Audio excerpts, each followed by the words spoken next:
One thing I love about One Tree Hill, and I don't notice this about other shows, it just kind of goes right over my head, is the music in it. Oh, it's tremendous, especially on this program, because it's a tone setter, it's a mood setter, it's a pace setter. Music means a lot to Mark and myself, and I think it means a lot to our audience. My fellow executive producer Joe Davola and I are both frustrated musicians. If we could cut a deal with the gods, we'd be out on tour, on our own rock tour. Music is a big part of what we do on One Tree Hill. The music kicks you back to a moment, and I think that the producers are smart enough to realize that, and they take advantage of it. It's a good tool.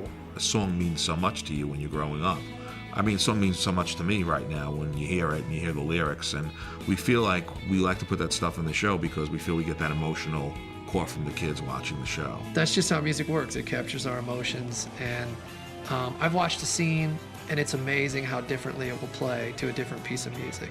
You find the right song and it gives you goosebumps. You find the wrong song and it just sits there. If you've ever seen a TV show without music before, when it's being edited, it's boring as hell, and music really changes a lot of it. When we sit down to edit the episodes, a lot of times I have scripted music into the episodes. I'll be listening to a record, or I'll be listening to music, and I'll start to feel that music, and I'll think this is exactly what I want playing during, Nathan and Haley's love scene. I think it's great when a TV show relies heavily on music to get its point across and to get the dramatic theme across or the comedic theme across. I think that's all well and good, but I think a lot of times shows do that just for the cross-marketing, and it doesn't really connect. And I think when it's done well, it's great. I listen to, I guess, what would be called a lot of underground artists, and that helps because that's usually affordable for our show, and people find it hip or eclectic or relevant, and that's good too. I think it works because Joe Davola and Mark Schwann are such music fans in an honest sense, not just trying to find music for their show. They love it, and they want to put it in there. In our fifth act, which we call the Coda Act, there's always a song that's in there, and usually it's played in its entirety, and it really sums up the episode, and those mean a lot to our audience. Those are great moments in the editing room, because seemingly three disparate scenes become the same emotion and the same tone, and the show really takes off in those moments. Haley, you owe it to your music.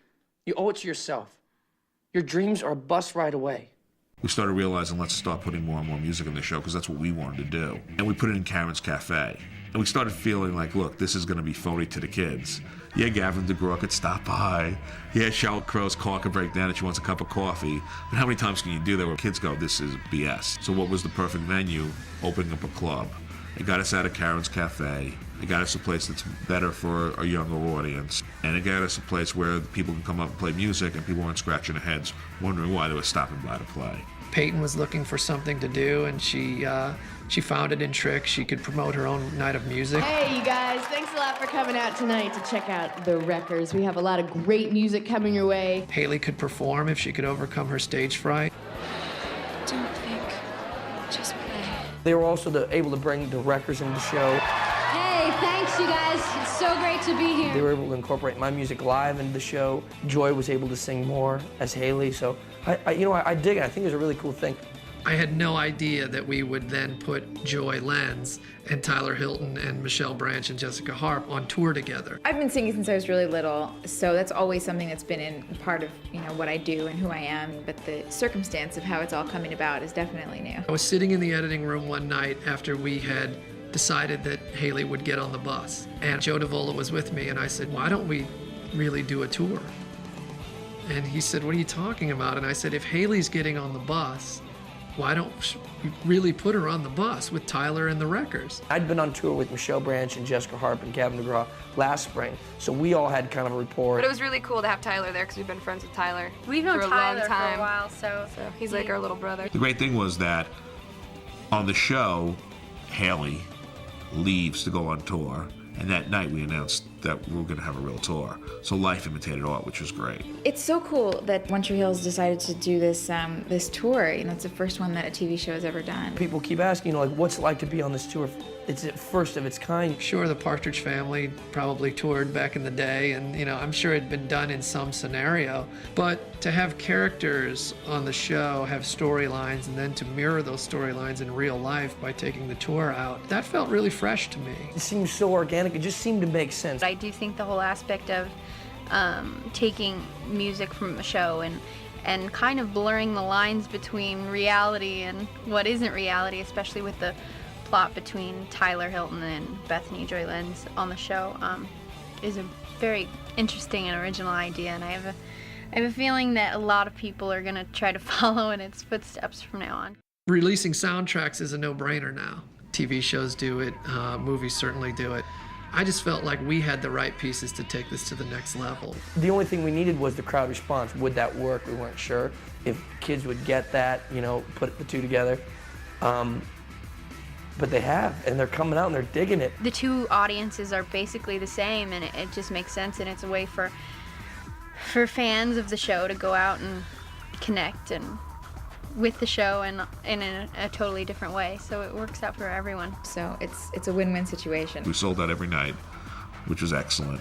You know, we sold out New York in like a week, LA in a couple of days. With the tour, we wanted to make it a total experience. So when we constructed the tour, we always knew we were going to have a cast member in every city to host. Then to have the cast come out and announce it, it's just such a cool idea. How do you like Tyler Hilton? I didn't hear a thing. How do you like Tyler Hilton?